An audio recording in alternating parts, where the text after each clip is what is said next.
This episode is brought to you by Honda. When you test drive the all-electric Prologue SUV, there's a lot that could impress you about it. There's the generous passenger space, the clean, thoughtful design, and the intuitive technology. But out of everything, what you'll really love most is that it's a Honda. Visit honda.com/EV to see offers. Whatever the occasion, effortless elegance is right this way. Because Hilton brings you new ways to stay courtesy of the Nomad London. And it doesn't stop at award-winning dining in a space draped in velvet and illuminated by vintage chandeliers. No, this day goes beyond with unparalleled personalized service and attentive hospitality. Oh, and did we mention the Nomad London can be booked using your Hilton Honors points at Hilton.com? Hilton, for this day. This episode is brought to you by Indeed.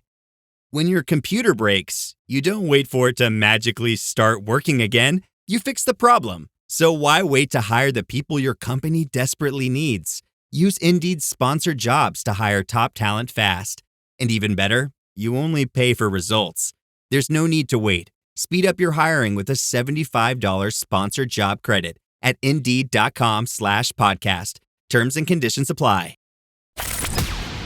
From the Fifth Quarter Studios in Madison, Wisconsin, you're listening to Coach Unplugged. And now, your host, Steve Collins. Hey, everybody. Welcome to Coach Unplugged. I'm so happy you decided to join us today.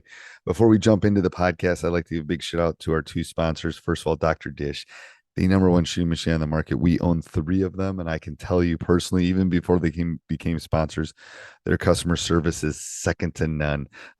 Every time I've had any issues with any of my machines, going back to the way old ones, they've always taken really good care of me. Also, go over and check out teachhoops.com. Oh, and mention us, and they'll give you $450 off. Mention Coach Collins or Coach Unplugged, they'll give you $450 off. Also, go over and check out teachhoops.com for coaches who want to get better. We always tell our players that they should be working on their craft. I challenge you to work on your craft. Come over, join a community of like-minded coaches who want to make this game better. It's the reason I started Teach Hoops, is to help pay the bills for all these podcasts, but even more importantly, to give back to this great game that has given me so much, and to set up a roadmap for you to be successful, not only on the court, but off the court. And we offer a 14-day free trial. So come over and kick the tires around, see if you like it. And let's head off the podcast. Coach. What are you wearing today? What is that? I have my other side there. My very expensive right here. Your very expensive t-shirt. My Middlebury polo shirt for people that are watching on YouTube. Probably was a $70 polo, but it cost me 40,000, 50,000, a lot more than that after 4 years. He's graduating. What am I saying? $40,000 a year, probably. I'm making my last payment in like 2 weeks. So nice. Yeah, that'll be nice. One down. I am as well, and starting a new one. I know. Well, you still have one. You still have one at school. So I still have one. We have a lot of ups and downs this week or this month of I'm in, I'm not in. I know. I hate that. Waitlisted here, declined over here. Yeah, so it's you know what? But from this generation, it's stressful, and I'm not sure it's 100% healthy, but I think you learn a lot. You learn a lot. Like my son wanted to go to Colby so bad. Middlebury's a better school in my opinion, but it was a basketball related thing, and he didn't get in. Got waitlisted, but then he got into Middlebury. It's like the disappointment's good. Sometimes things don't work out the way you want it to work out, but trust me, if I asked him today, he said it worked out. Yeah, exactly. He's got great friends. Yeah, right. It was the right spot at the right time. And anyway, so things work out. Adversity. Well, and her thing is like, I work so hard, and why am I not getting into these schools? And I haven't did all of this other activities, and what you want to say is there's hard 55,000 other ones just like you. And it's a business. That's the problem, is people don't understand the collegiate education system. You can tell her that message, by the way. I'll make sure. It's a huge business. Well, here I'll tell you. So this is totally off topic, but it has to do with coaching. So son we were in Palo Alto, went to Stanford, went on a tour. Mm-hmm. Tour guide I asked the tour guide, what was your application about? And he was a storm chaser in high school. That was what his Mm. application was about. Anyway, his essay in the application. But then we went Yeah. to the admissions office, and the admissions officer said, just so you know, we have a football field full of 36s and 4.0s that apply every year. Yeah. Right. Like a Yeah. football field. Like imagine people standing on a football field. That's how many 4.0s and 36s. And they go, we can't let them all in because we want some not 36s. We want Right. some 32s and we want some Yeah. like, you know, it's like your Oh, that's jaw pretty drops and crazy. it's like, oh, all right, guess you're not going here, bud. Not He going did here. too well, right? He's a 36 and a 4.0. Yeah, you can't do that. And head on over to our new podcast, Youth Sports Insider, where we take a deep dive into the business of youth sports. We go behind the scenes, talk to some experts that are changing, positively changing the youth sports landscape. So check it out, youthsportsinsider.com. Great if you're any kind of operator, you're going to pick up some tips. If you're a tournament operator, a club operator, even if you have your own team, you're going to learn a lot. Youthsportsinsider.com. All right. So today we're talking about creating a basketball community. What do you mean by that, coach? That's a Yeah, wide open question. yeah. This came from one of our listeners. She is in a small community in the Midwest. They don't have a huge pool of basketball players, and she wants to create one. And really starting from scratch in her community. They have a rec league, but not too many people play basketball, and she wants to change that. We talked about an hour of basically how do you do that? How do you create a basketball community from scratch? Okay, I'm intrigued. Go ahead. Yeah. I'm intrigued because I So know what I what did think, I but I'm tell her? intrigued. Yeah, tell her Yeah. what you What did I tell tell her? the audience what you told her, and Yeah. then First, I asked her why. It could be a long road, right? Where you get one or two, three, 10 kids showing up. You put all this time in it and you don't get the response that you're hoping. So your why better be very strong. That's one thing. I said, make and sure you have a what was solid her why. response to why? She basically just said she loves basketball, loves the sport, and wants to see it grow in her community. And I'm like, okay, great, yeah, whatever Noble. drives That's you, a right? noble Yeah, thing. Yeah, noble. yeah, Yeah, yeah, exactly. That's what yeah. I was saying, and to her. And then then I asked her, the questions of, who, right? Who do you want to show up? Boys, girls, both age groups, right? So we got down into the details of that. Are there any existing organizations you can work with or potentially work with, different sports that you could partner with to get kids there? Asked her how she was going to market it, right? We went through some marketing ideas, kept it really simple. Um, and then we broke down, well, what is it? She wants to do open gyms basically every Sunday. Um, and asked we talked about how many hoops she has, right? It's all these little details. If at some point in the future you're going to charge, is it free for now just to drum up the business? Do you have Right, extra help so you can split the gym into the different age groups, right?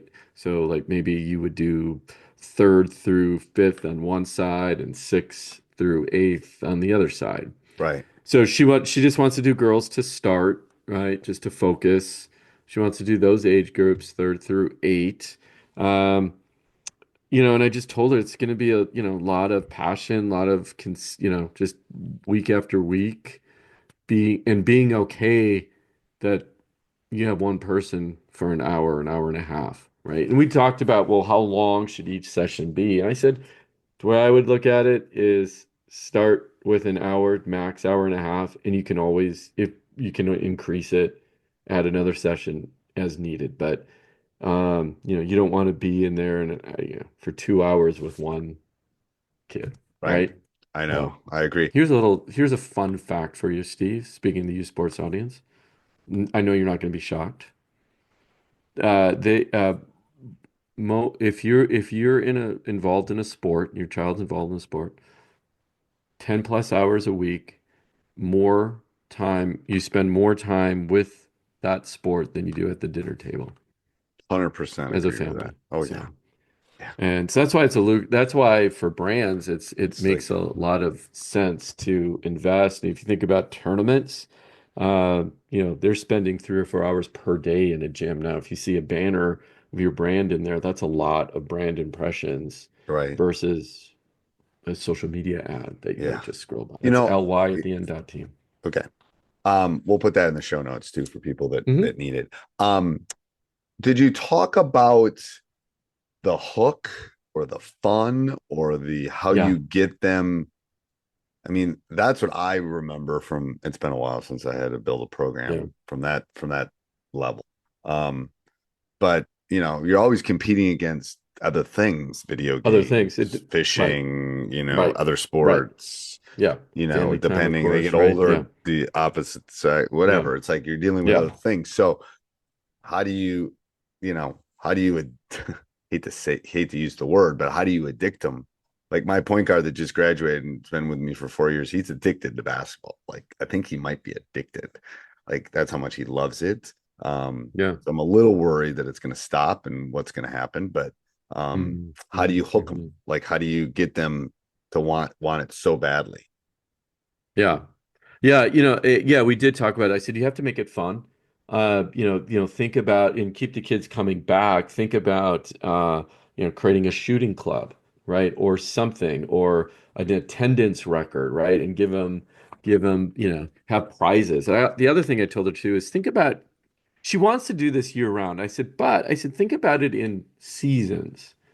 We're in season one, and what you obviously can make up the length of every season, right?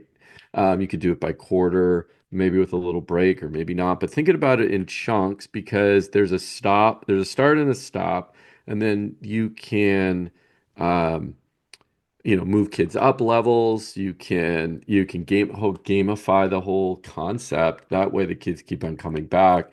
And then, hey, over the next season, if you're the number one, if you got the most shots up, you're going to get a t-shirt or you're going to get some candy or whatever it might be, right? We talked about red dot. If you don't know what red dot is, go back into our shows, do a little research on Did that. we do a whole Um, episode on Red Dot? we did. We Yeah. did. Okay. Okay. So Yeah. then Google, you can put it up in the wherever you're looking, you can put it up, especially if Yeah. you're on Red dot basketball or Spotify or something. Yeah. Apple Hmm. or yeah, you can type it in. Okay, go. Yeah, so yeah, we talked about like just making it fun, making it not just, oh, this is just one basketball um day at the day with the basketball. No, this is a season and we want you we need to come up with mechanisms to keep the kids coming back week after week. And if you're making it fun over time, the basketball community will grow from there. And then you can expand, right? Maybe then you add boys once you get the girls program started and creating a model and Right. And, and duplicating and it. and yeah, and then it's hiring people and figuring out how you can That's keep right. it going. And the I tell people too is like when you're building something like this, the ideal is to be able to walk away. Mm, yeah. Like that's I mean, that was my long term. When I look back on my sheet of paper initially starting the youth program, it's like this thing's got to run without me. Yeah, Um, exactly. Yeah. Yeah. and it will now when I leave eventually, it's going to be fine. But it's a Hmm. well-oiled machine at this point. Yeah. Things are set up and here's how we do this and here's how this works and here's how that works. And um, so I think that's one of the kickers is like, how do you set up you know, um, that manual so it keeps going too. Right. Right. Yeah. If she's thinking building it in the community, you want it to be, well, this community is a basketball community, and then here's what they do, and here's how they do it. Um, you want to build those things you want to think about them at the front end. It's a lot easier than trying to build the plane while you're flying. Yeah. The one thing we didn't talk about was, connect with the high school coaches, right? See what they want, see what they're looking for, see if they can get involved, see if they can come and speak to the players, right? Make it special. See if you can get some of the high school basketball players to help you, right? Or even take like some of your older girls to work with the younger girls, or as you move kids through your program, that they come back and contribute to the program, right? And that's how you really truly build a fun basketball community, in my opinion, right? Getting I the agree. kids to come back and teach and working with the local high schools and, you know, doing anything you can to get the publicity for the program. Right. And then it's just consistency. And I said most of it's going to be on you. You have to be right. You have to be a good coach, right? You got to know what you're doing. You got to know the day, excellence, right? And that's where Coaching Youth Hoops will help you. Yeah, she's already using Coaching Youth Hoops. So there we go. She already knows. CoachingYouthHoops.com if you're not. Yeah. Anything else, Coach?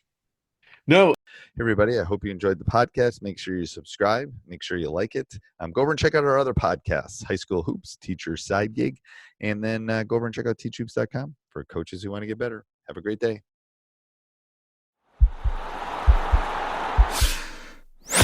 This podcast is part of the Sports Social Podcast Network.